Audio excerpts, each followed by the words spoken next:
5 weight loss mistakes. The first mistake is the biggest mistake, which is weight loss itself, which means focusing entirely on the kilograms or the kgs or the weighing scale. The problem with the weighing scale is that even if you are losing fat, there is a possibility that you are gaining muscle. And this happens a lot with many people, that their body composition changes, which means they are looking leaner, they are looking better, they are looking fit. But at the same time, the weighing scale is not moving at all. And that demotivates them. So that's the first mistake. Never ever stand on the weighing scale. Instead, you should measure your inches.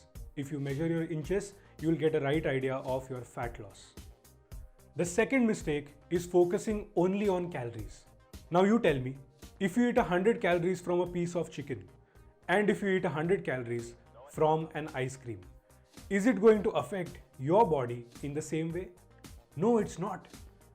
Because weight loss and weight gain, many people quantify this with calories. But what about your health? Just to lose weight, you cannot lose your health. You cannot mess your blood markers. So only counting calories is a big mistake. The third mistake is what I see every single day in the morning at around 6 a.m. When I'm going in my car at 6 a.m. in the morning, I see many people walking. And there is no real problem with walking. Walking is great for a person who is sedentary. But if you ask these people, they will tell you that they are walking to lose weight. Doing cardio, doing Zumba, doing swimming or cycling or any kind of cardio activity for weight loss is a big mistake. That doesn't mean that yoga and strength training will lead to weight loss. No.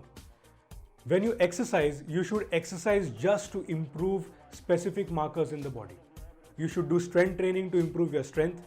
You should do cardio, which is by the way great. You should do cardio for your heart health. And you should do yoga or stretching exercises for your flexibility. For your weight loss or for your fat loss, you should focus on nutrition and not exercise. Number 4, making too many changes all at once. So I met my friend and he told me that, Omkar, you know what? From Monday, I'm going to stop smoking. I'm going to stop alcohol. I'm going to wake up at 5 a.m.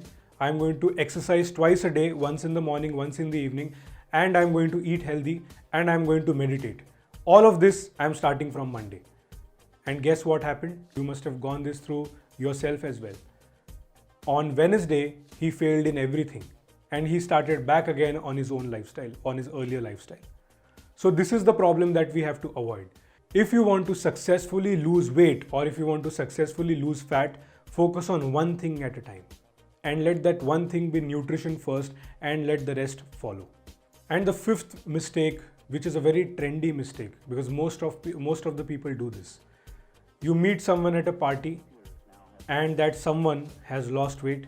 The first question which is asked is, "Arey, on which diet are you?" The person gives the name of the diet. You go on Google, you research or you search and you immediately start and pick up that trendy diet. There is a problem with this. If you don't have knowledge about your own body, if you don't have knowledge about nutrition or all of these fat diets, they can harm you in really, really bad way. There are many people who also have ended up in hospitals trying to lose weight by drinking certain kind of juices in the morning and by doing 20 and 50 hours of starvations. So please don't fall for fat diets. Focus on true lifestyle change.